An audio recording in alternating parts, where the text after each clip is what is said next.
Liverpool 2, Tottenham 1. They get beaten at home again. The fortress has been broken. The Trojan horse was laid. Mo Salah pounced. Liverpool jump up to 8th in the league and close the gap on the top 4. Tottenham now sit 8. That's 10. That's 8. 8 points they sit behind Arsenal. I predicted a few short weeks ago they'd end the season at least 10 points behind Arsenal, and I was laughed at and I was jeered at. A terrible, terrible starting lineup from Antonio Conte. Too negative, sitting too deep. Liverpool capitalized. They came on strong in the end. Harry Kane went and picked up a consolation goal, as it were. But what a day for Liverpool. What a day for Arsenal at the top of the league. They find themselves clear of their North London rivals. Liverpool catching up in the top 4 race. But I want your reaction. I want your thoughts and I want your feelings right about now. And Spurs fans, I need to hear from you, Tottenham fans. I need to hear from you. That's Chelsea outplayed you and you were lucky to get a point. United battered you. Arsenal battered you. And the narrative was, but we'll be okay at home. Newcastle outclassed you. Liverpool outclassed you.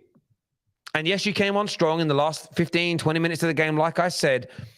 But were we ever really going to score 2 goals? Were we ever going to score 3 goals and win that game? The fortress has been ransacked. 3 defeats in the past 4 games. Title race, title dreams over. Top 4 is the only thing you're now fighting for. And thank your lucky stars, Man United and Chelsea are in rebuilds. Really and truly. I want to hear from the Spurs fans that came for me when I said, you're very good and you'll make the top 4, but you will not keep up with City and Arsenal. It's not a dig. I'm not having a go at you. You're a very good team. You're just not cut from that cloth. I want to hear from you now. And Liverpool fans, good victory for you. There's no doubt about it. Mo Salah there picking up the man of the match performance, getting a brace. 1 assisted by Darwin Núñez, the much maligned Darwin Núñez. The other assisted by Eric Dyer. That's going to be one of England's centre-backs in a few weeks' time. Can't wait for that. That's going to be brilliant at the World Cup. Mo Salah with the brace. And I think that's 12 goal contributions in the last 11 games for Mo Salah now. Lee Gunner. Come outside. Come outside. I need to hear from you, mate. I need to hear from you, bro. Where are you at? Danny Welbeck's better than Mo Salah. My giddy gosh. Make sure you're smashing that like and that share button for us, people. And Spurs fans who are getting in their feelings, I think you're great. No, I don't. I think you're very good. But you're not a great side. You win games like today. Liverpool are in a slump. Liverpool ain't good right now. They're not. Couldn't beat them. Every team from the traditional top 6 plus Newcastle that you have played this season has beaten you and or outclassed you. That's why you'll never be title winners. The victories and the performances against your fellow top 6, top 4 challengers, title challengers is where titles are made, trophies are won and lost. And even Liverpool with one of their worst starts of the season under Jurgen Klopp, sitting, 9th, 10th in the league before the game kicks off today. Even they were able to outplay you and beat you.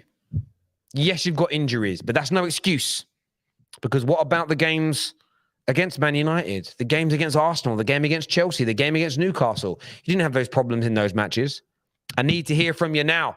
Cancelling the football terrace because you don't like hearing it will not stop it from being true.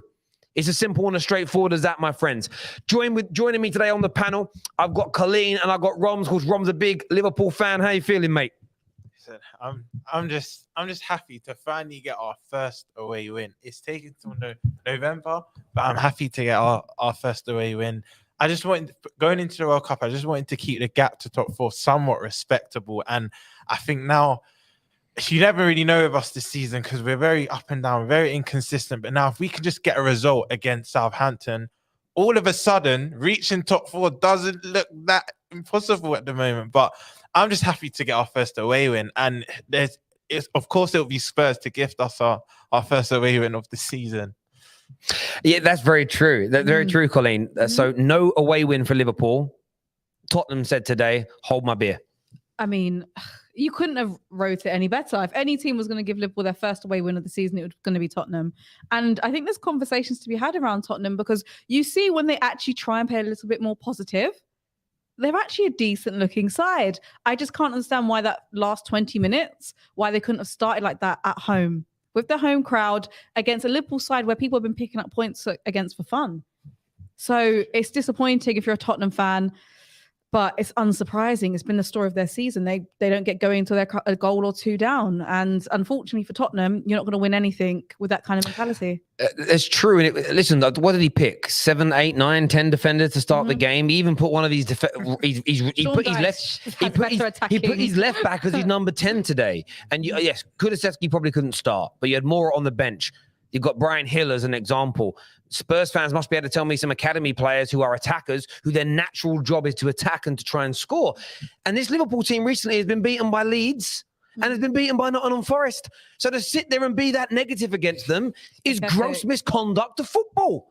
It's gross misconduct of football, picking that many defenders. Your left back played number 10 today. Come on. And I know someone's put in the comments there, I started a second ago, Terry, Spurs are still going to finish in the top 4. And they probably will. They probably will still finish in the top 4 this year. But people have to stop treating football in every instance like it's the season finale.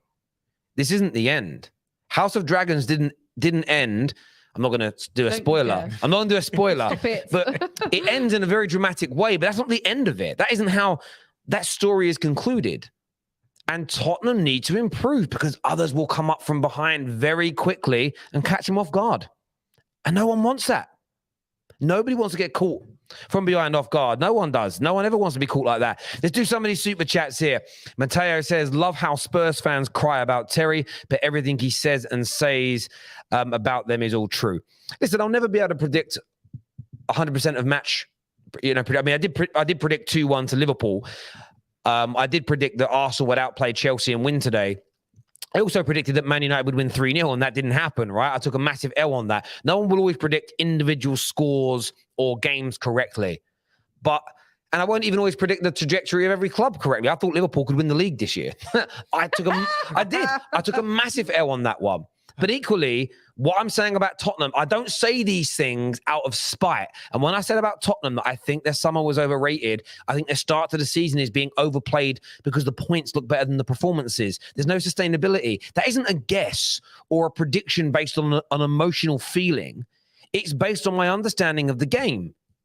And I could see it. I didn't even base my prediction on Tottenham based on preseason hype like I did with Liverpool, which was based more on history, and I think they might do something. As soon as I saw Liverpool play 4 or 5 games, I thought, yeah, I've got to change my opinion. And I did the same thing with Tottenham. I watched the style of football, and I watched the way they were going about things, the reaction from the fans, and I thought, you know what, you're good. You're top 4 team. But you guys were begging to be called title contenders. They were begging on national radio to be called title contenders, guys. Crazy.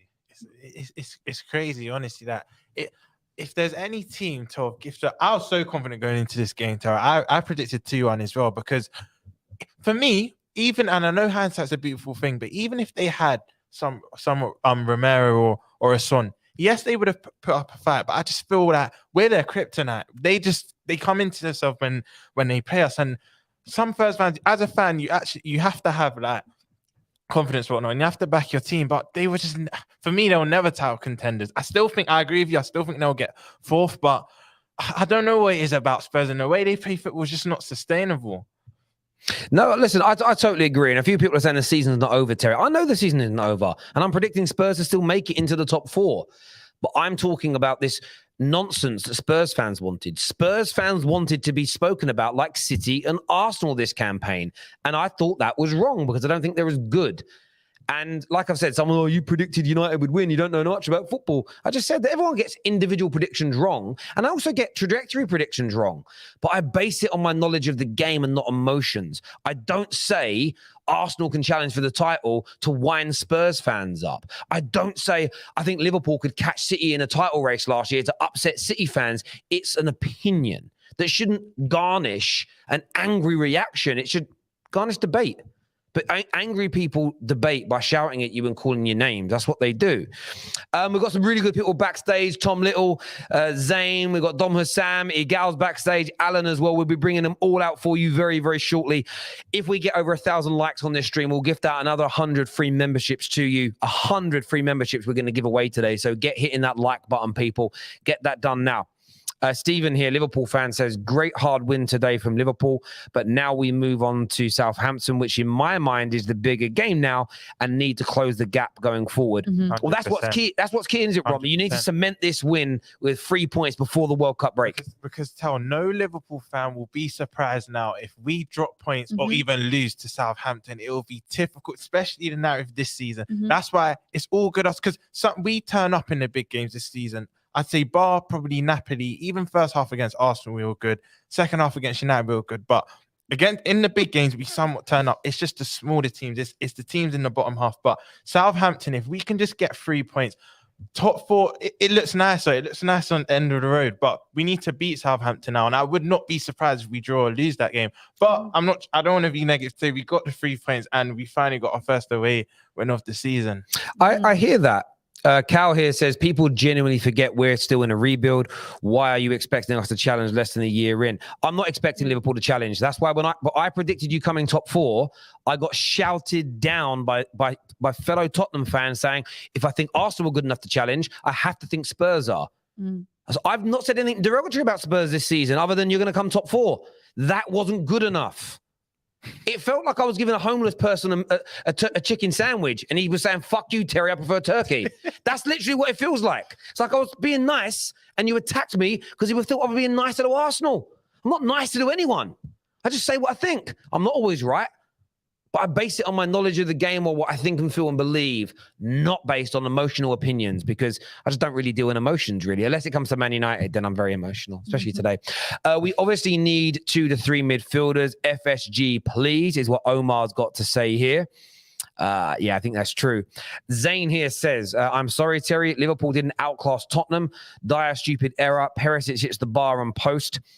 Liverpool were lucky, but fair play to Salah. I think that's kind of the point, though, a little bit. With the second half for Tottenham, it kind of goes back to the beginning. You saw in certain parts of the first half where you got unlucky and hit the post. Why did you not just kick on from then? Keep that kind of positive attitude. Keep trying to go to the sword with Liverpool, because Liverpool are not that good.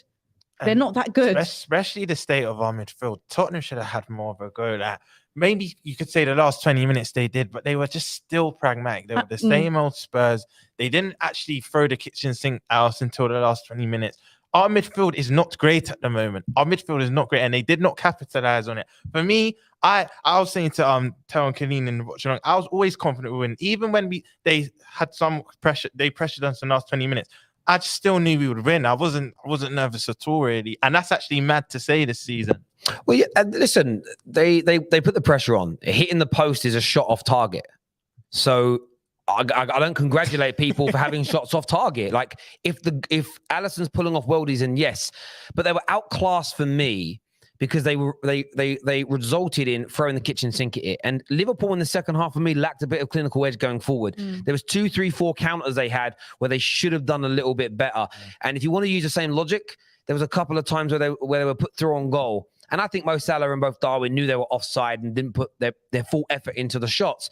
If they were like, you can say if those shots from Perisic were 2 inches the other way, there's a goal. But if Mo Salah and Darwin Núñez's runs were 2 inches further back, they were onside and could have scored. So we can play that game. But for me, over the course of the 90 minutes, considering the situation Liverpool were in, going to the fortress that is Tottenham, I think they outclassed Spurs for me. But I do appreciate the opinion and the super chat, my friend.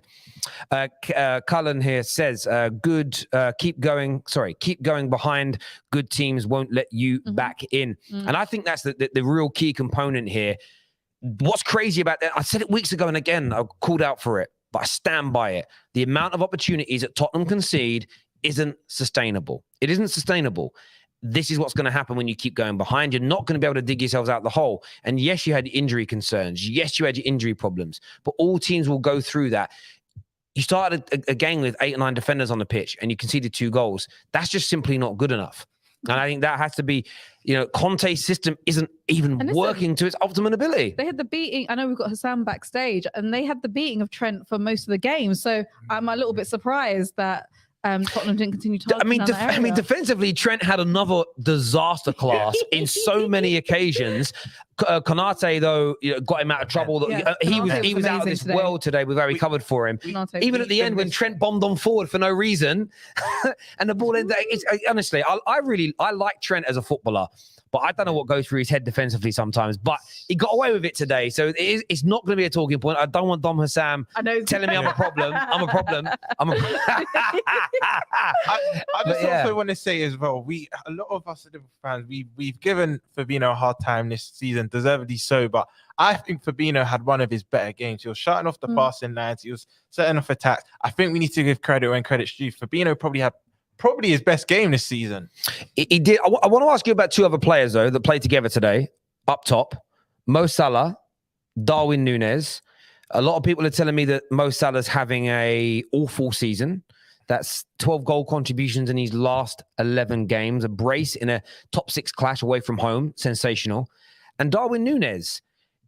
We know that sometimes his touch and his ability on the ball isn't always where it needs to be. But in people's faces, pushing hard, gets the assist. I thought a very good performance from him today. Like, what did you make of them from a Liverpool fan's point of view? I think both of them are excellent, honestly. And the things with Darwin, it's like a crash bang wallet. It's chaos, but he's just still a nuisance. What I love about Darwin Núñez, I almost feel he doesn't even know what he's going to do next. So how can defenders know what he's going to do next? He's so unpredictable. And I think eventually, yes, he's not pleased on that eye. We know that, but he will be a success for us. And I think defenders don't worry about his technical ability, but they don't know what he's going to do next as well, and that is to our advantage. But I think Núñez had a good game. I know there was a chance, I think 5 minutes into the game, where he should have squared it to Salah, and he kind of just dribbled it off the pitch. I was like, oh no, I hope it's not one of those days. But he was very consistent. He kept persevering, and Salah is just Mohamed Salah. Honestly, he's even in the big games we've lost, scored away at Old Trafford. Bar Napoli, he's turned up in all the big games this season, and he's just a big game player. I think them two up top were excellent. Doubting Mo Salah, it has to be, for me, one of the most stupid things you can do in football. This whole nonsense, he's not a great player. He's not a good footballer. His first touch for his first goal, the way he stopped that ball dead was ridiculously good. And he does it on a regs. But Darwin Núñez is an interesting one because people are now doing with him what they do with Bruno Fernandes. They're doing with him what they do with those Marmite players who split opinion. People watch Darwin Núñez and they're going, right, wait for it. There's a mistake. And once that one mistake has been made in a game, barring then a 12 out of 10 performance, a double hat trick using his left foot, right foot, and his head, nothing overrides that one mistake that he made. And I don't think he's making mistakes. Rival fans even used to do it with Salah, Terry. But Mo Salah definitely still goes through that. So I was watching Darwin Núñez really closely today, and he makes mistakes in the attack. But I saw Harry Kane make just as many mistakes today. Yeah. But people don't focus on Kane's mistakes. They focus on the brilliant things he does. And I think with Núñez, you have to focus on what he's very good at. And he is a good goal scorer when the chances are created. And I think when Liverpool Football Club, when the fans forced FSG and Klopp into signing better quality midfielders, and you get more creativity, he is going to lap it up. It is going to be like him scoring goals when the ball's being threaded through in the correct way. When you've improved on the Elliots, when you've improved on the Curtis Joneses in your midfields, it's going to be like taking candy off a baby. He will score goals for you. Yes, there's going to be some times he'll get the ball passed to him. He'll control it and it'll bounce over his head. There'll be some times where he'll do something. Like what he did, I think he conceded a corner where he almost did like a kamikaze dive over a Spurs player's head. And I'm laughing. I'm like, I kind of enjoy watching this guy play football. But for me, like, I like him. I think he's overly criticized because he cost 75 million euros. And people are comparing him to Haaland. And I said yesterday in a video I did, that's stupid because Haaland's a freak of nature. It's like me. I'm a very good-looking, attractive, charming, enchanting man. But like, if I looked at Brad Pitt and was like, I'm going to judge myself based on Brad Pitt, peak Brad Pitt, mine. 20 years ago, Brad Pitt, not now. Like Jennifer Aniston, Brad Pitt, when he was proper hot, right? If I did that, I'd be really sad, but I don't. So I look at myself for what I am, and I know I'm a stunner. I know I'm like a 9.5 out of 10. I'm not. I'm just joking. Yeah. Anyway, we digress. We're going to go to some calls in a minute. Imagine beating City and Tottenham and losing to Forest and Leeds. This Liverpool side isn't good and got away with it because they have Salah, is what YUFC has got to say here. Spurs fans saying Arsenal haven't played anyone, but they ironically lost to all their big games. I can't laugh at Tottenham anymore. It's not fair. My dad's not talking to me, but that's fine, Dad. It's all right. Yeah, I mean, it's true. They were the ones who made that narrative up, right? They were. Oh, Spurs fans. Sometimes you reap what you sow in life, don't you? You reap what you sow. First caller of the day, people. Dom Husam's coming on to tell us what he thinks and feels. How you doing, brother? Hi, Terry. Hello, big mate. up to you. Big up to Roms as well. Big up to Colleen. Lovely studio people today. Except I heard till I heard the Trent stuff. You know, funnily enough, the nice little monologue you did defending Nunes applies to Trent. The same exact thing you just said applies to him. But you know, let me not start off on that. First of all, I'm happy we got the 3 points. We didn't lose back to back games, so you know that's a interesting development. We beat City, we beat Tottenham, and we lose to Forest and Leeds. This club is just absolutely nonsensical this season. You know, if we lose to Southampton next week, I generally wouldn't be shocked whatsoever. It's just it's just illogical. You know, it is what it is. And Southampton just sacked Hasenhuttl as well, so new manager bounce. It smells like it anyway. But let me not go there.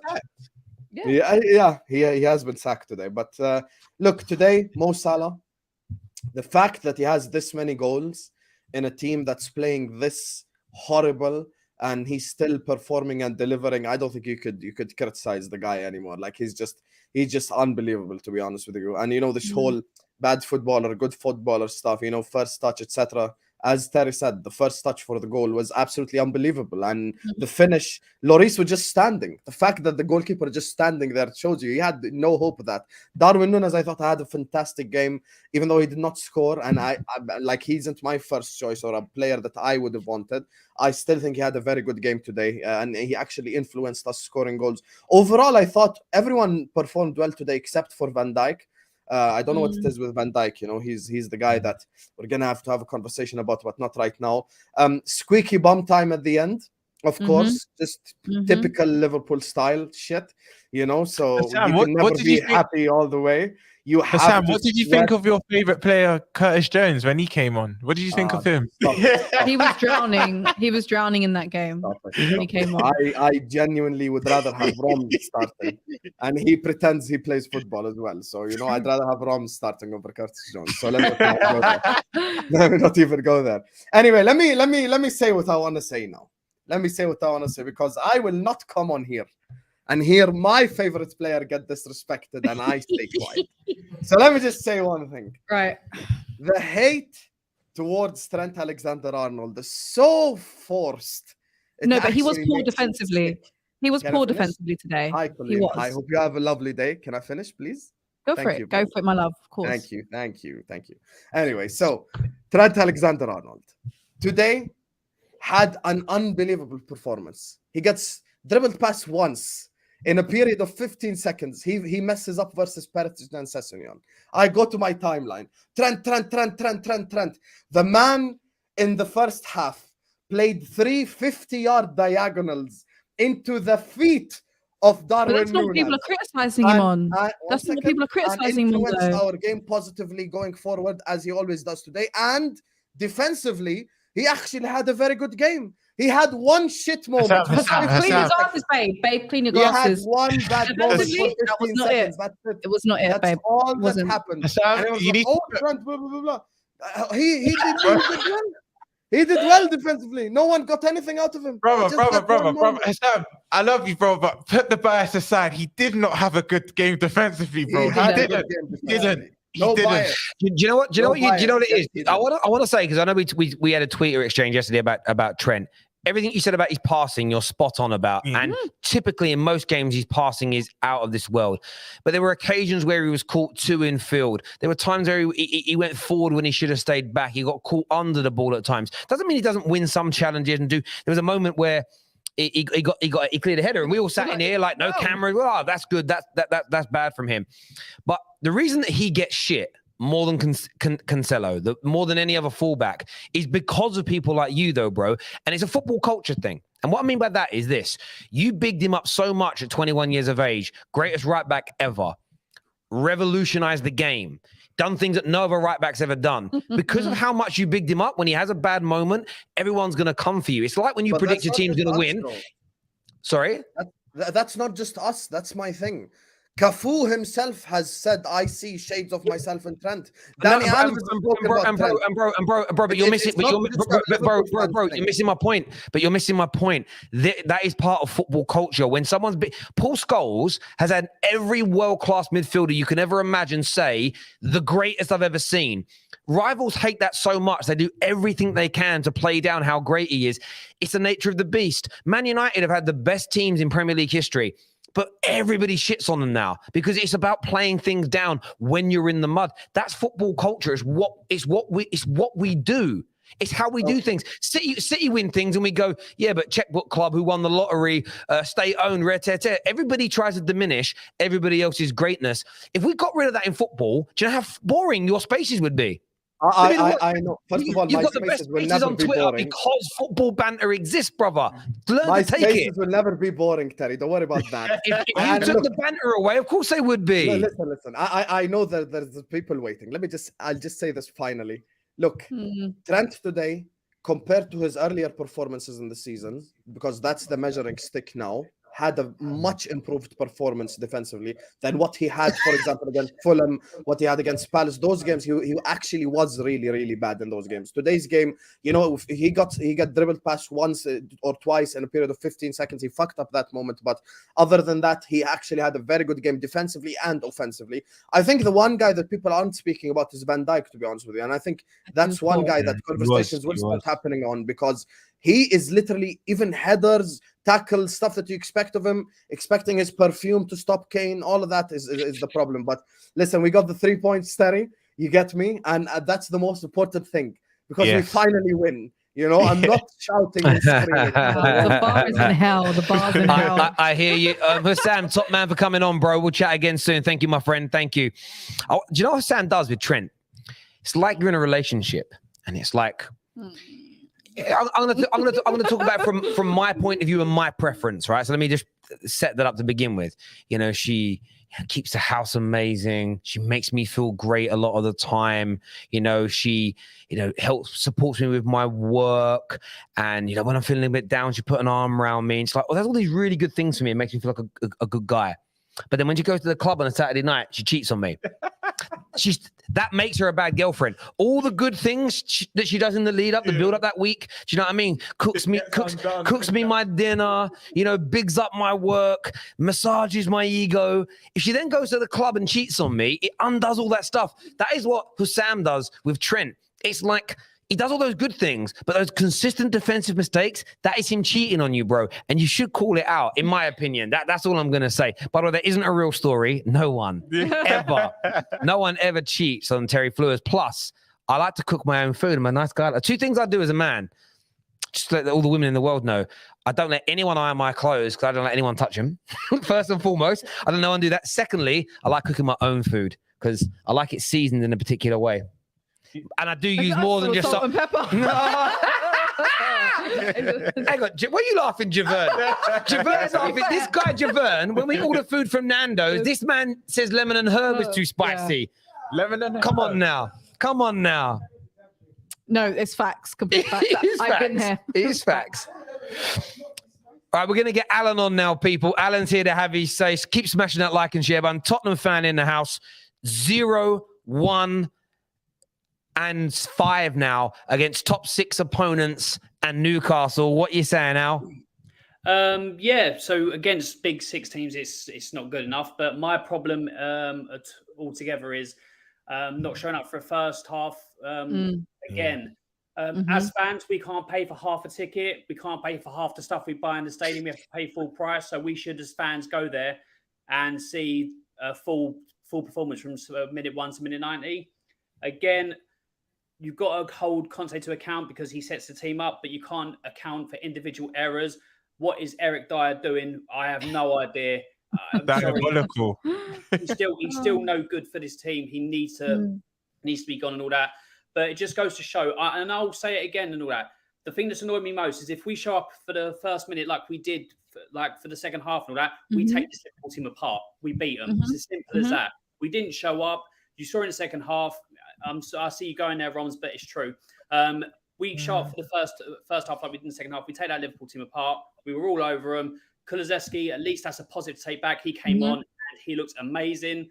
But again, I'm going back to this whole narrative of why are we not showing up for a first half again? Why is that, Alan? Why do you think that is? Is it a personnel thing? Is it a Conte thing? Is it just a Tottenham thing? Why does this keep happening for Tottenham? I'm telling you right here, right now, the reason why it is, and Spurs fans will say it's the players, but I'm sorry, 11 players don't go on that pitch repeatedly and not show up for a first half. But then what I don't understand is Conte's meant to be this hard as nails manager that don't accept BS, but then you're basically having 11 players not do anything for the first half again and again and come back on that pitch.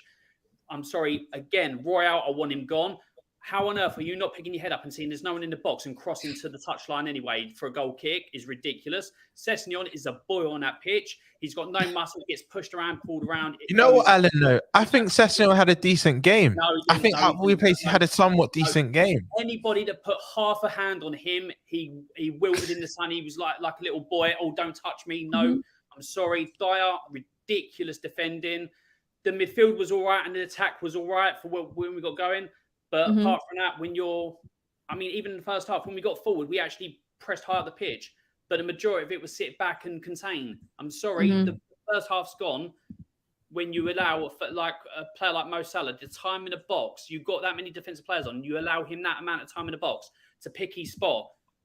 Just shoot yourself in the foot. We can't keep coming back for a second half time and time again, because when you come against better teams, they put you to bed way before you get a chance to come back. It's not good enough. Again, individual areas players that have still never been good enough for this club still here that need to be gone.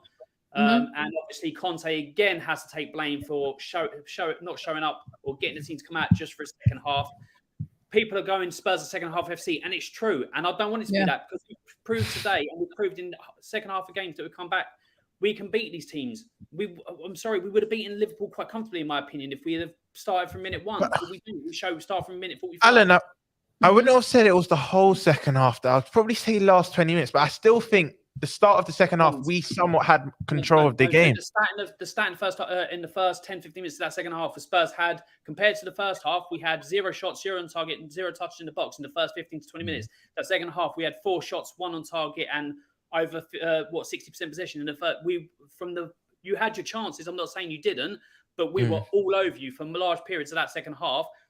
But you leave yourself so much to do. And although, like Trent, I don't know what Husam's smoking, Trent got torn apart this game. But when you got decent defenders like Konate and Virgil van Dijk and all that, you can hold on to games and hold on to leads, and that's what happened today. Got to get out of this second half mentality. Because do you know what I would say, Al? I get where you're coming from, but I almost feel like Liverpool weren't clinical on the counters. But in the second half, I think they almost let you play to open you up. They just didn't have that cutting edge when they tried to go forward and put you to bed. I feel that if you were that open against Arsenal, against City, I think if you were that open against Newcastle at the moment, I'm talking about good teams in the ascendancy right now, I think you'd have been ripped apart. Liverpool are still really lacking in confidence. And I think that before you started really peppering them at the end, they should have scored again a couple of times in the earlier parts of the second half.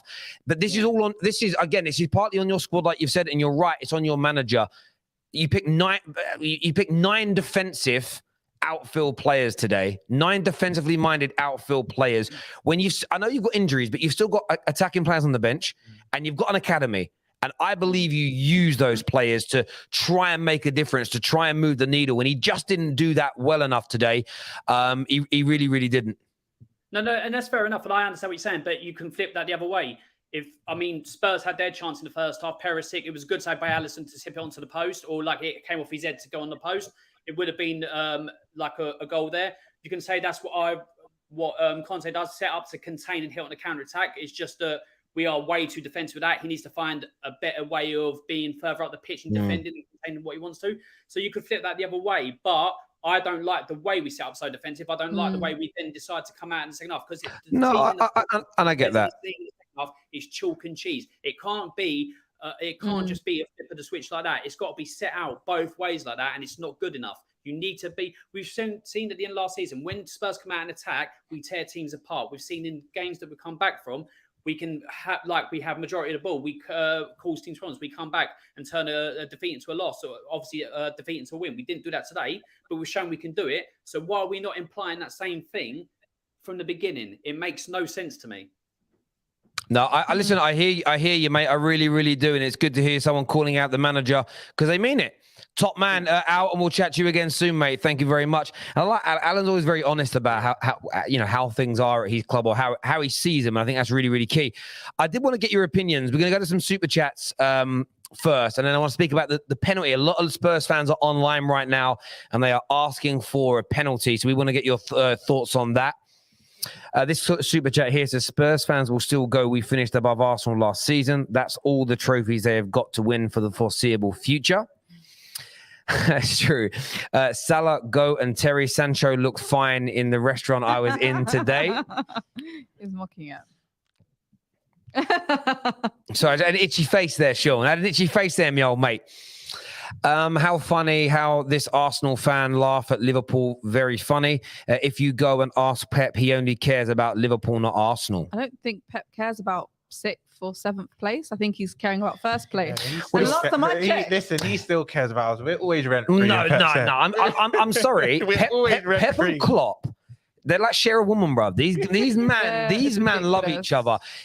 Listen, I wouldn't worry. Look, I know you're only having a bit of banter. He said the other day that he thinks Man United are like contenders at the minute. Pep, like it's like a lukewarm mind game. He says that and we lose. I don't know why I'm laughing. It's painful. Gooners live in the Spuds' mind rent-free. Arsenal's mindset is only focused on the next 3 points, is what Daniel says here. Jerome in the house says, again, negative first half, and then Eric Dyer cost us the game, but had to be 2-0 down for them to play football. Just disappointing, is what Jerome says there. Looks like Tom Little isn't having jelly and ice cream at the party tonight. What a surprise. Yeah, poor little Tom Little. Poor little Tom Little, no jelly and ice cream for him. He's also not on the stream tonight because his mum and dad didn't give him permission to be up. He's gone to bed. He's gone to bed early. I've heard he cried so much he's got a sore tummy. Aww.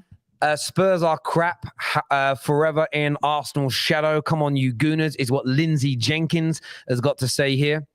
Sharim says Liverpool didn't win, Spurs lost. There's a difference. And that's a Liverpool fan saying that. That's a Liverpool fan saying that. Interesting take. I do hope I'm pronouncing it right. I do see what Sharim said because I said to you two during the game, if it is a better team, we don't win that game. We don't win that game at all. We were under the cosh. And even though we won the game, we were very susceptible to a lot of chances in the end. And I just feel Konate for me was a big start today because I think had that had been Gomez partnering Van Dijk, and I don't want to scapegoat Gomez, we may have not won that game. So I actually agree with Sarim, but we did. So I don't want to turn this into negative. We won the game. No, we just need to. I hear that. It's funny how you see it from different fans' point of views. Yeah. I kind of look at it as you got the lead and then you sat in and tried to counter. I think the Spurs only had the ball partly because you allowed them to a certain degree. Salah looks much more himself today. Thanks for keeping Spurs in Arsenal's shadow this season. Come on, you Gooners, 8 points ahead with a game in hand. Lovely. Do you know what's crazy about that? When I know Patrick is, I don't know where Patrick is. He might have been at the game. I know George wasn't at the game, but I know he's busy tonight. George, hope you have a good night. We in the group chat know what he's doing tonight. Good fun. Heard he's got a new link. Well done, you. But for me, it's like when I said that Arsenal would finish 10 points ahead of them, it was the facial reaction, especially Patrick. It was like, He couldn't believe it, and I'm not digging him out. And obviously, I'm sure Expressions is probably going to call me out again. Terry Analytics Fluids. I'm not doing this for analytics. I'm doing it because I believe in it. Arsenal was so much. The turnaround's crazy, considering how neck and neck Arsenal and Spurs were last year. The way Arsenal have left Tottenham behind this season, it's crazy. You even say it was neck and neck last season because let's be honest, Spurs only got 4th because Arsenal were that bad. I don't think even towards the end of last season they were even neck and neck because Arsenal was so bad. That's the reason why I feel Spurs did get 4th. I don't even think they were ever really neck and neck. Obviously, the acquisitions of Bentancur and Kulusevski is similar to Diaz with us. It gave them that extra injection to reach their objective, but I don't feel Arsenal and Tottenham have been level even the past 12 months. I just think Arsenal were poor towards the end of last season, and that's why Spurs got 4th. I understand that, but I don't think over the course of last season there was a great deal of difference. Stylistically, I think Arsenal were a little bit better because of they had Nuno and Conte. Everyone's better stylistically. Norwich that went down were better stylistically, but the growth and the way Arsenal have pushed on to another level. And I think a lot of it comes down to genuine confidence. The Spurs fans are torn. They don't want to admit this, but they're torn. I think there's a percentage, maybe 30, 40%. They might be quite quiet right now. I think they've said it actually. They're not that quiet about it, but it's if we're going to play Conte's football, we have to win trophies. And if you're not winning trophies, what is the goddamn point? There is just no point. You're better off taking Harry Redknapp off of doing I'm a Celebrity podcasts and bringing him back to play nice football if they're not going to win. I almost feel as well, just before you go, I feel because of his pedigree and he is an elite manager, they will never call him out. Even if they want to, they just don't. Well, Antonio Conte is bigger and more successful than Tottenham. He is. And I think that's always in their minds that this manager has more trophies on his CV than our football club's history. I'm definitely more league titles anyway. So there's definitely that. This says Terry thinks he's a badders. Bruv, I have a lot of baddies. Trust me. Do you know what I mean? Plural. That's what I'm saying. No, that's predominantly though because of what I drive. I got a random message the other day on Twitter, DM. Someone's like, "Oh, bruv, I was on the M25 yesterday by so and so, the junction I was at. I saw you in your car." I was like, "Oh, it's a little bit scary. It's like, cool. I've driven down that road 3 more times since." Nothing sadder than Spurs barring Man United, aka the 240 million joke. Don't get the joke, but okay. Gunners from is that Cairo? Cairo, cool. Well, that's not bad reading for you, dyslexic boy. Well done. Here, in case you're wondering, here's where, we are here. We are the true title contenders. Oh, and looking great as ever, Colleen. Lovely to hear from another Gunner. Cairo is a nice place as well. And that's a nice super chat as well. It's a nice, good, substantial one. A lot of people have been asking Colleen out with 125s, 199s. Well, she said $4.99 and above, then we can kind of get somewhere. Exactly. £45 the other day, so let's go. Exactly. That's the standard. £45 for Colleen. that's your words, not mine. Hello from Manchester. Hello, George. Hope you're well in Manchester, the reddest city in the world. Husam is like the Asian mum with respect to Trent Alexander-Arnold, who thinks her son is the best and can do no wrong. Colleen is like Karen, who likes to annoy others. I agree with the Lao. Don't make it so You're easy. not like a Karen. Just because I mentioned Trent, it's not my fault. It's not my fault. If he defends better, I promise I'll stop making the jokes. I promise. Ladies and gentlemen, on the show with us now, Egal is with us, people. What are you saying, bro? I told you guys this was unsustainable, didn't I? I told you guys this was unsustainable, and you guys kept not believing me. Terry, guess what you did today? You literally took the words right out of my mouth in a couple of clips that if you go on the Clips channel, guys, you can go watch it. I said that Tottenham this year, we are what Tottenham think they were. I said that once. Also, another thing that I said you guys don't play sustainable football. And another thing I said is, oh, you guys keep banging on about beating big teams, but who have you beaten yet? And they're like, but we got to draw against Chelsea. We beat Chelsea today. you guys celebrated. You guys celebrated that draw. And it just goes to show you, this Tottenham team, Antonio Conte, I genuinely don't see where they're going. You guys are just going in the same circle every single year. We're 8 points ahead of you, but you want to remind me of last season. Guess what? It's a new season. Talk about now. Stop living in the past. And also for Liverpool are an anomaly. They don't make sense. You guys are going to lose next week. You guys are going to lose next week. There's no way you guys are going to. I wouldn't be surprised. Honestly, I can't even remember that. I would not be surprised. Yeah, I don't trust Liverpool. The only person I probably trust in this whole team is Mo Salah, and I don't even have him in my fantasy. And Alisson. Yeah, without Alisson, we'd be in the bottom three, Egal. Honestly, we'd be in the bottom three. Something? Alisson might have been big up Ram as well. Alisson might be this great keeper, but everybody around him is letting him down. So then it's not only on him to concede these goals, it's everyone else around him. I'm looking at some of these goals that you guys are conceding on a week-in-week basis. It's like it just takes some concentration and some little things. But maybe after the World Cup, Husam might be onto something. Some of these guys might be saving. And Liverpool get top 4 then? To me, you guys got to be careful, because I don't believe Liverpool have the consistency to do it at this moment in time. I'm going to say no. In the new year, maybe when you get your players back and we can see you guys fully fit, it'll be a different story. But at this moment in time, I don't trust you guys. And going away from this game, the one thing we've learned, Tottenham kept talking about a couple injuries away. Kulusevski came back, just goes to show you the difference he made coming on that pitch. And you guys cannot talk about one injury away, because the injury to Kulusevski showed how lacking your front three is without Son in form, Kane doing it by himself, and of course Bentancur and these guys chipping in. But hey, that's all I got to say, Terry. Tottenham, I told you it was unsustainable. I'm not going to sing today. I'm going to wait for another game when you guys actually lose big time to come back and sing. But for now, you guys got to hold that. Take the L, and we're going into a World Cup no matter what, finishing above you guys until then. And come the end of the season, I guarantee you, come the end of the season, you won't be near us. Hey, Gal, appreciate you coming on, bro. We'll chat to you again soon. Cheers, mate. Never break, always fight, never quit, do it right, play the game, win it life, have no shame. Listen, that's what football is about. It's about having a little bit of banter out there. It absolutely is. Keep it in the like and the share buttons, people. More super chats, more calls on the way. But I did want to ask you both this question, and it's based on what happened yesterday with Cancelo. Do you think Tottenham should have had a penalty? Would you like to answer first as the Liverpool fan? It goes back to consistency, because if you're going to go off yesterday, then I personally don't think it was a penalty, even bias aside. If that even happened, if that foul's committed to us, I still don't think it's a penalty. But off the back of yesterday, it should have been given. It should have. But in my opinion, that's not a penalty. It's just not. It's not. There wasn't enough in it for me, because I feel like Cancelo had more of his body weight into, I think it was Wilson yesterday. Trent was more just his arm. So I don't think that's a penalty. But you need some consistency in a game, because if you say today's one was a penalty, yesterday's one should have been a penalty, in my opinion. I don't think it's a penalty at all. Never a penalty.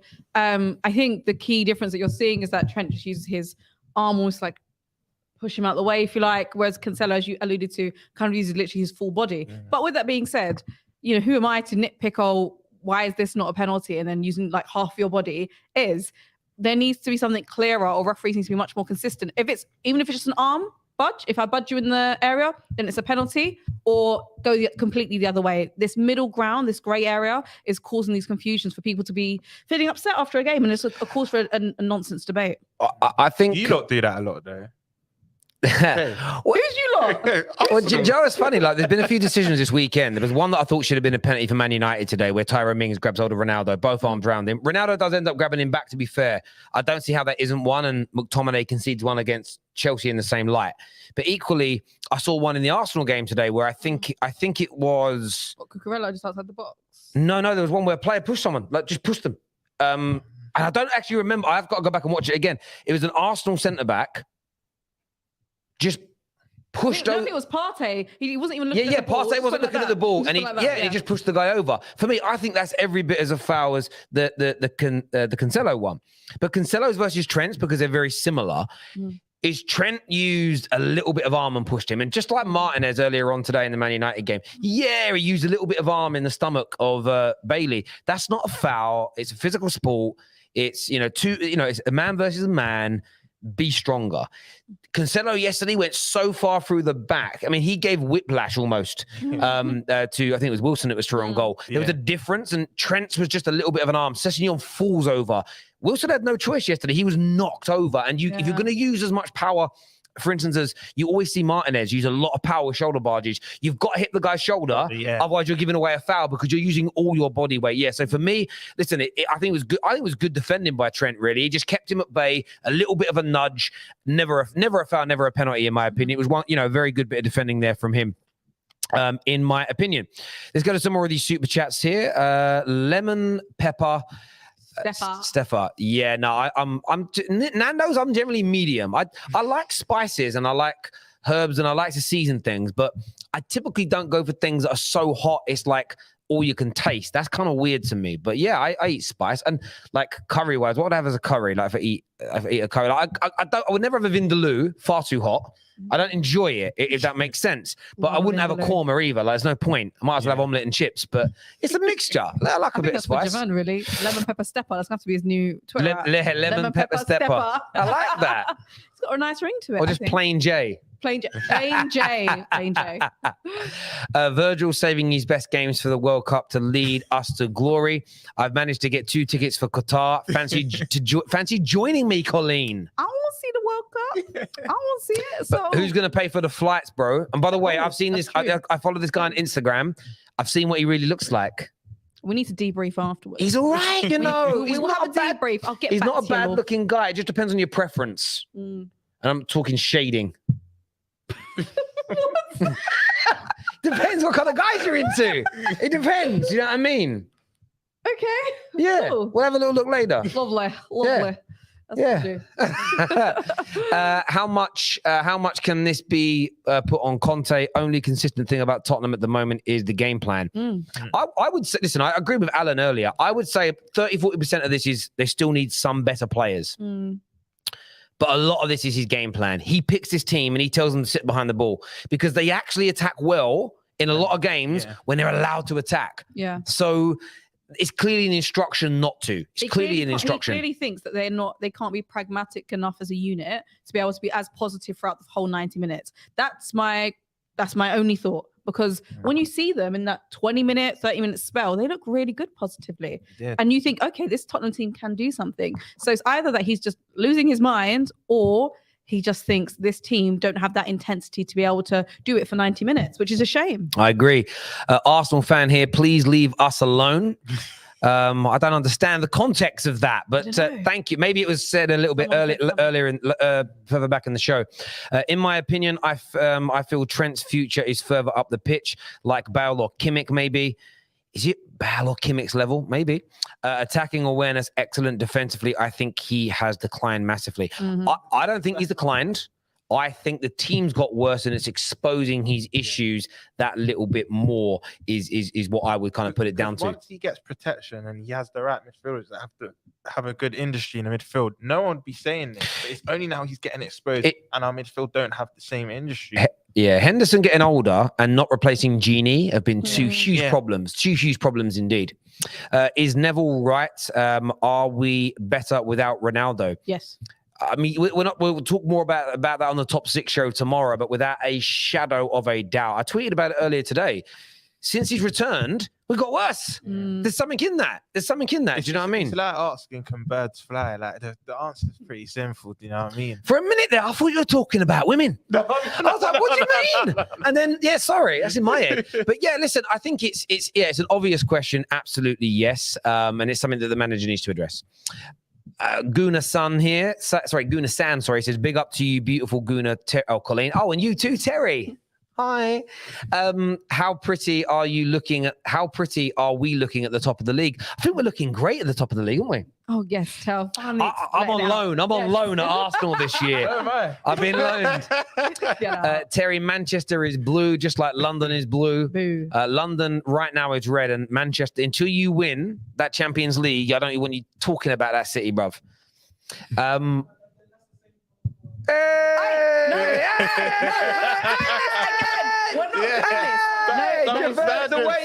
Javan's awake. No. Listen, if Terry says it, it means it's true. listen. Everyone wants a cup winners' cup. A cup winners' cup is the real European royalty right there. Don't let anyone tell you anything different. Let me tell you that now. But just because it doesn't exist anymore, It's, maybe. it's retro. It's a vintage, baby. You can't buy that. You can't buy that. Man like Daps here says best hairline on YouTube, Roms on Big up TFT. Daps. Love to Big see up it. Daps. I just want to add, my hairline is now very strong as well. No, It's not a wig. It's what I call redistributed hair. It's looking good. The only reason it's off now is I'm letting it grow out a little bit. I've got to get a cut, so I'm not kind of showing it off. But it's I said, just like I like my women, it is thick. That's what I like. And I'm talking physically As in, thick. like, up in. No, physically thick. I'm not being detrimental about anybody's mental capacity. I'm saying physically thick, nice, big, chunky legs. Love it. Gotta be. I love it. I will never understand why people like plain full food. Do you know what it is? I don't think it's that people don't like plain full food.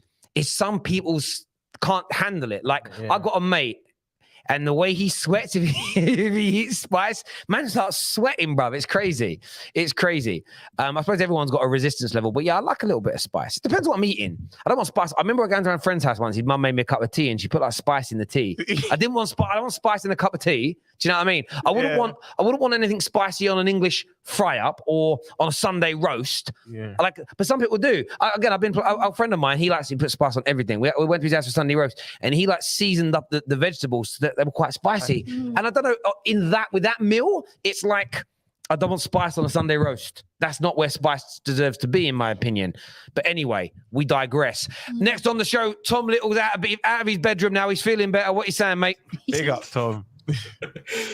I need to address something Husam said earlier about I hate it whenever he uses the Cafu thing, because Cafu was the same man that said John Flanagan will be one of the best fullbacks in the world in 2014. I didn't even say so that. anything that Cafu said is invalidated. Well, on the game, we weren't great. We haven't been great all season. We thrived off individual brilliance today, which is what we've needed in big games and what we're finally starting to get. The defence, God, I love Konate. Yeah. He's so good. Yeah. Going from Joe Gomez at Leeds to Ibrahim Konate in the past 2 games, it's levels above. He's so good.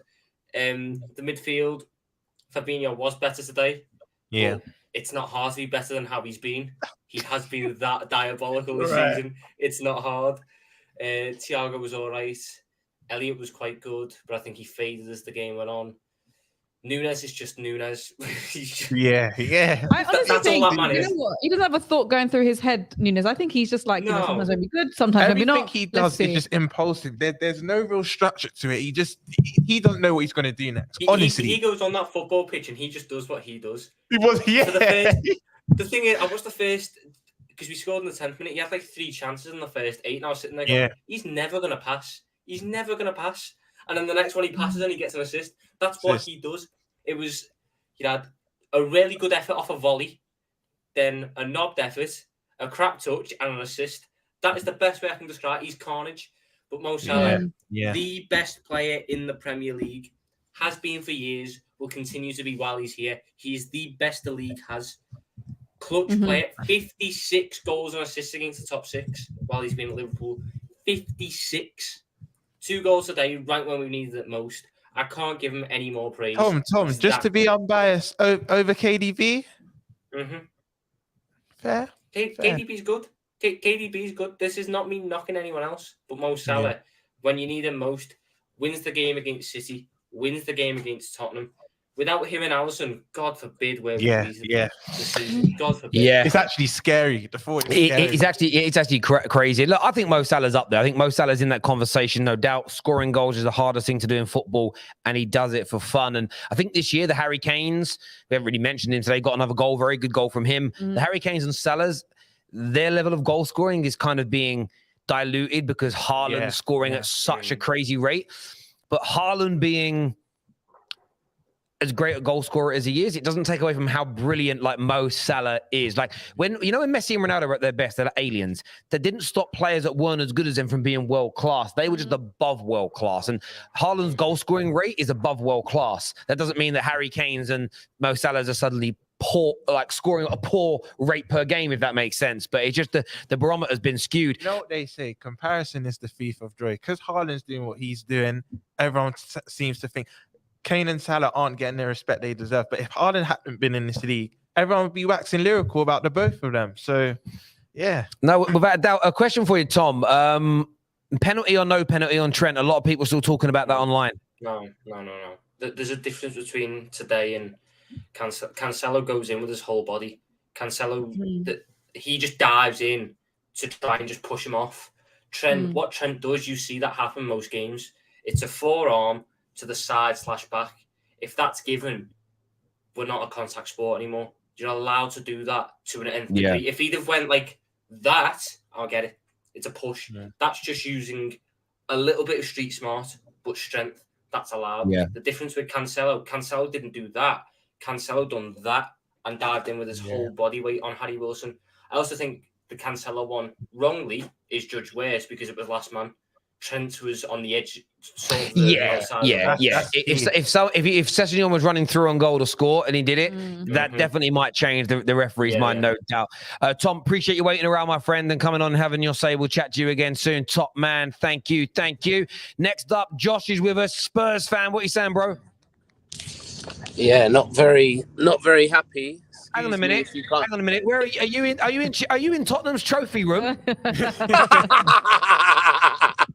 No, the football didn't start in 1992, Terry. We do have a couple. We do have a couple of trophies. I know it didn't. Man United.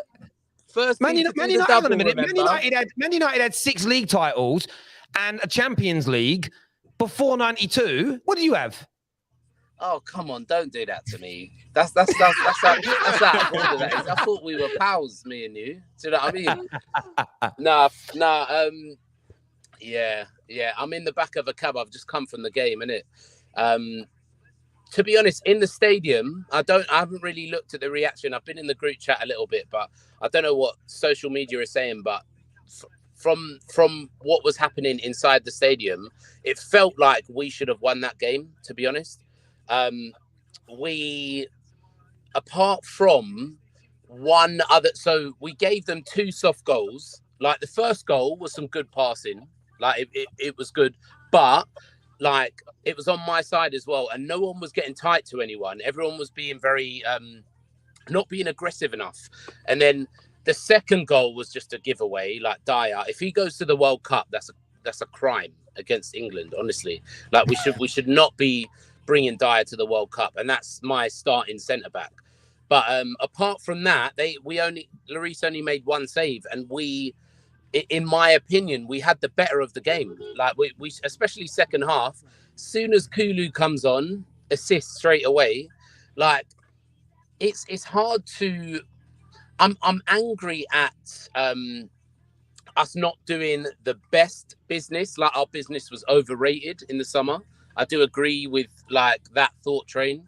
I'm angry with that, but I'm not really angry with a lot of people are saying about Conte in the starting lineup. Like, what do you want him to do? You want him to start Gill? Like, I don't want Brian Gill starting against Liverpool. Like, he hasn't got Sonny, he hasn't got Kulu. Mora's injured as well. Like, both of them can only play like 30 minutes. Like, I was fine with the starting lineup. That's fine, but like. The problem is the defensive mistakes. If everyone's going to say we've got a mad defensive lineup, our problem was defensive right now. It wasn't like on the break or attacking. Like I honestly think that game was. I just think it's fine margins, man. I think that like if Alisson ain't in goal for them, who's the best goalkeeper in the world for me, like we could have easily been level or maybe even won that game. Mate, listen, I always say this when I was I was a season ticket holder at Man United for what, a decade or more even now, thinking about it. But I'd often come home thinking a game was very different to how it was perceived on television. So you'd listen to the punditry. I'd often record like Super Sunday or Monday Night Football or whatever it may be, so I could listen to the punditry back, or you'd watch Match of the Day, and I'd be like, well, why aren't you focusing on these 3 or 4 incidents, which at the ground seem very different? Watching it here, it did seem like Liverpool deserved to win, but I totally get you, especially in that last 20 minutes, the atmosphere was raucous, and I think when you have that, it does have a different feel to it as well. But well, look, go on, mate. Look, there's like, you know, a lot of people love XG stats, don't they? Like Chelsea live off it. Like yeah, I think you've got a better XG today than them. Much better. It's about like 30% better than their XG. Do you know what I mean? So it's like it's not. It's. I think that's a valid outlook on the game, in my opinion. Yeah. Like if we didn't have Dyer, like he's cost us so many goals in the past 5 games. As soon as he got that England call up, he's absolutely faltered. Dyer is not good enough to be starting for us. No, he isn't, mate. I remember saying to Spurs fans when they were bigging him up, I was like, he's literally having a purple patch run. And you do you remember when Iheanacho scored all those goals for Leicester about a season or so ago, and it was like, oh, he's finally got to the level we all expected. Bro, he had like a good 5 games. Like, what are you talking about? Like, it's not real. It's not the standard level of the player, no doubt. Josh, bro, I appreciate you calling in, mate. I know it's tough after another defeat. And we'll chat again soon, brother. Last thing I want to say is that a lot of people are giving Tottenham grief on not winning a top 6 game. Yeah, we haven't won a top 6 game because all our games have been away apart from today. Yeah, I believe personal. Oh, sorry. Yeah, but we always lose to Arsenal away. I believe that we will beat Arsenal at home, and I believe that we'll win a couple of top 6 games at home. Like, I think that's why you're talking in the dark there, Josh, because I don't think you want to face the street. Don't start. Wild. Man's the Dark Knight out here. Do you know what I mean? Rolling up Batman. Yeah. Listen, bro, we'll chat to you again soon, Josh. Cheers, brother. All the best, mate. Thank you. They did obviously lost to Newcastle as well. So, and Newcastle they're not in the traditional top 6 as of now. Like we know why that is, but they're on their way. It's the top. Soon, I think we have to change the name of the show soon to the top 7. No, kick one out. Nah. There's been this narrative that it will be Liverpool. Let's be honest now. If Newcastle are to replace anyone, we all know it's Spurs. Like, it is Spurs. Spurs are the ones who fall out first. Like they are. So what's a better name for the show? The top 7 or the top 6 plus 1? Top 6 plus 1. Yeah, the plus 1 is just like you're not even invited to the wedding, but you can come with someone else. You know what I mean? I've heard Jason ain't got a date, so you can go with him instead. You know what I mean? One of them ones. One of them. Ram's here. What you saying, Ram? Yeah, it's good to finally see a win. I didn't think it was a really great performance from all of our players. Certain individuals did really well. I think a lot of people are forgetting how great Robertson was today. I thought Robertson was really good today. Yeah. Going forward, it was a menace. He played a big part in that first goal with a brilliant ball to Darwin Núñez, who we all know how Darwin Núñez is like. It's just whenever he gets the ball, he causes chaos. He doesn't even know what the hell he's doing himself, and that's Darwin Núñez in a nutshell. Like, he doesn't have a brain at this moment. Yeah. He doesn't stop for the ball, doesn't look up, doesn't do anything, just wants to go and start shooting. That's how he is. Sorry to interject quickly. Don't you think almost the injury to Robbo was a blessing in disguise? Because he kind of needed that rest. We knew he needed to reinvigorate himself. Roms, we've been calling for Robbo to get a rest. You and I have been saying for such a long time, he needs to stop. Klopp needs to bring on Tsimikas because Robbo's been run into the ground. Now we're seeing what happened. Gets a little bit of rest. Tsimikas comes in. Let's be fair, he wasn't amazing, but he wasn't bad. But once Robbo's in full fitness and full form, he's world class. He's a world class player, and he's shown it today as well.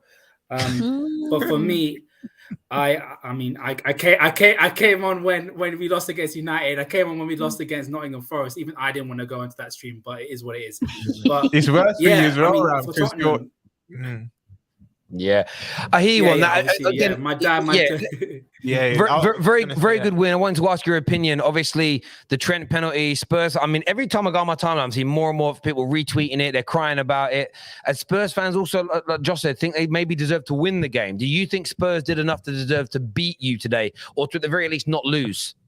Too little, too late, in my opinion. You could do that to Marseille, you could do that to Bournemouth, but you can't do it to us because we've got the best goalkeeper in the world, and we've got one of the best young centre backs in the world as well in Konate. Yeah, you can't do it to top teams.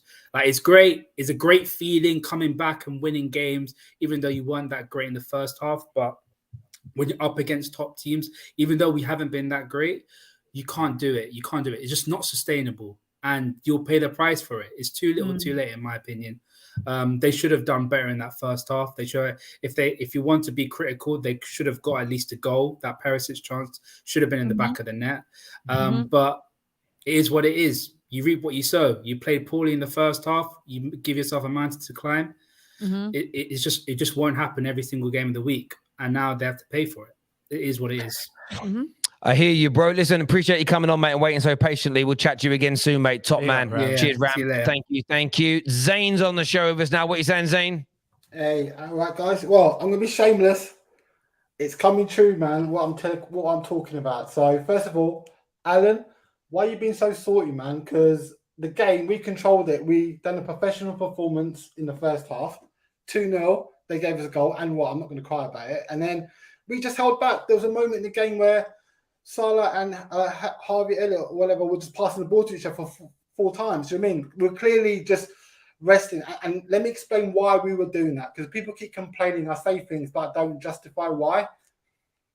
The reason why we were controlling and just taking a foot off the gas in the second half and playing out the game is we're tired. We've got no real players in midfield. So as much energy we can conserve and still get the result, we will do. Because as I keep saying, and Roms, I know you've been quite negative about the season, but I still think we've got a good chance at winning the Champions League. Look, we've qualified.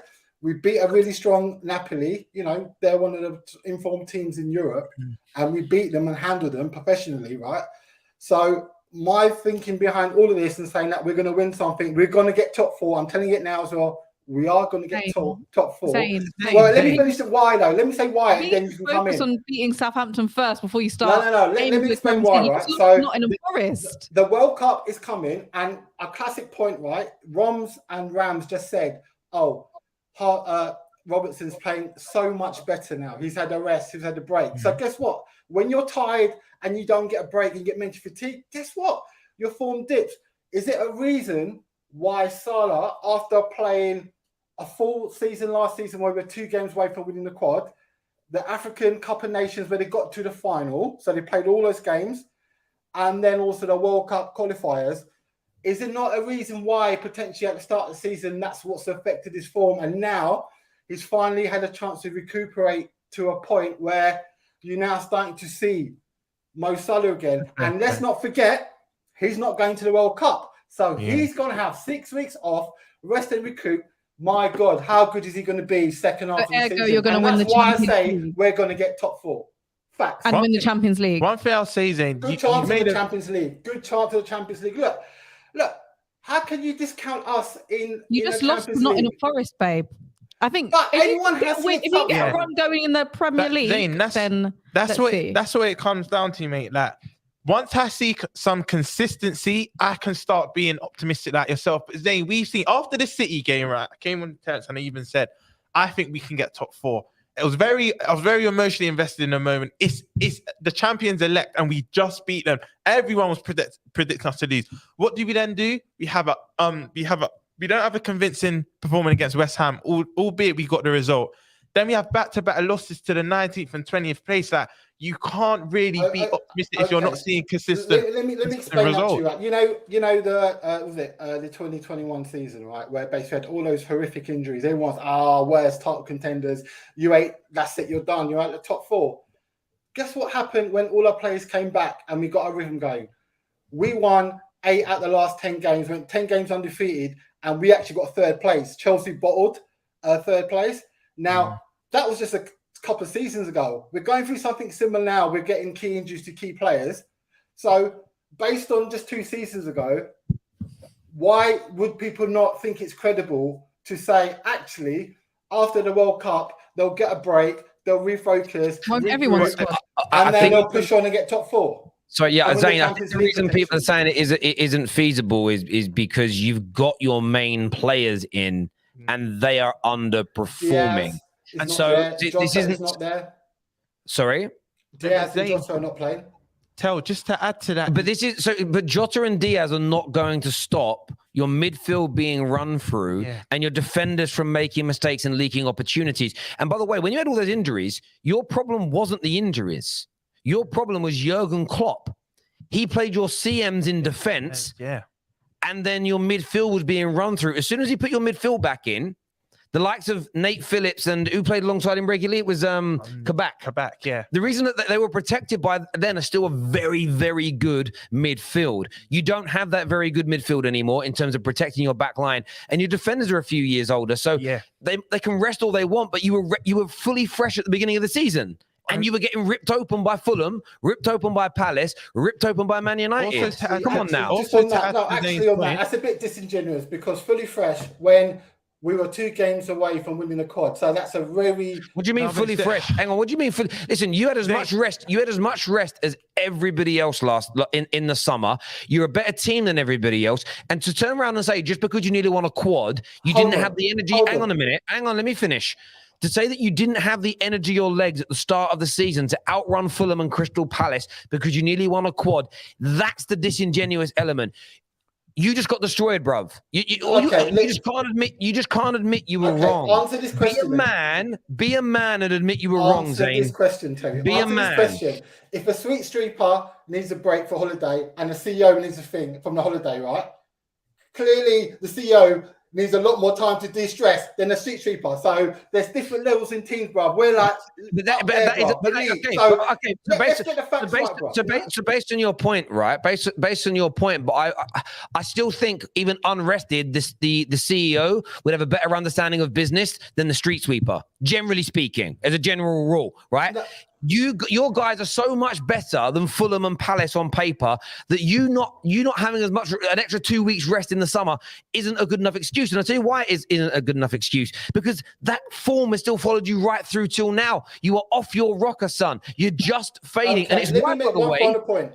Go on. Right, one final point, right? The reason why I'm so confident in our team's ability, right, is when Tottenham scored that goal, the stadium erupted. It was like a cauldron, right? So it was very intense and loud, right?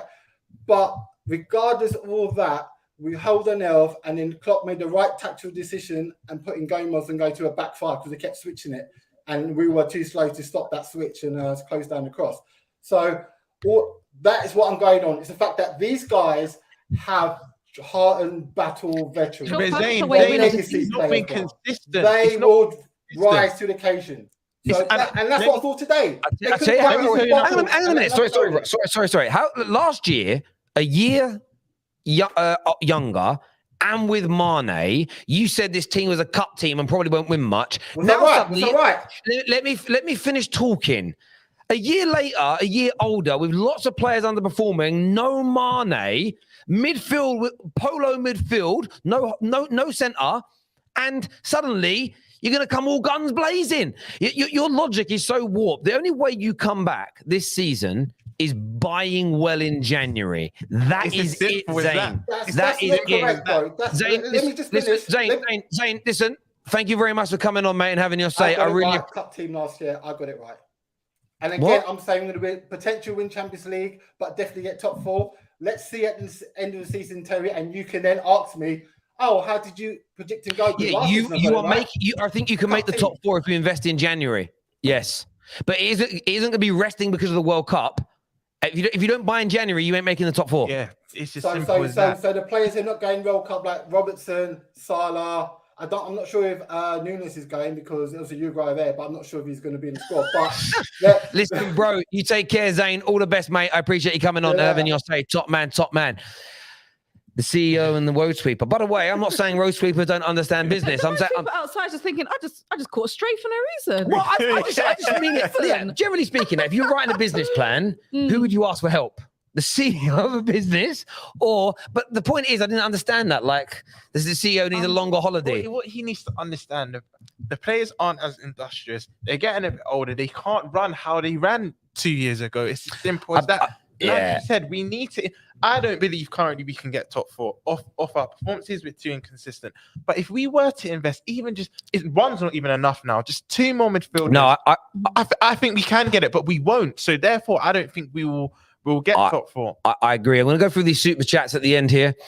Terry, given Ronaldo's issues at United, would you swap him for Aubameyang? No, I wouldn't. No, I wouldn't. Good job we beat Arsenal, or we'd be hearing the Invincibles crap again.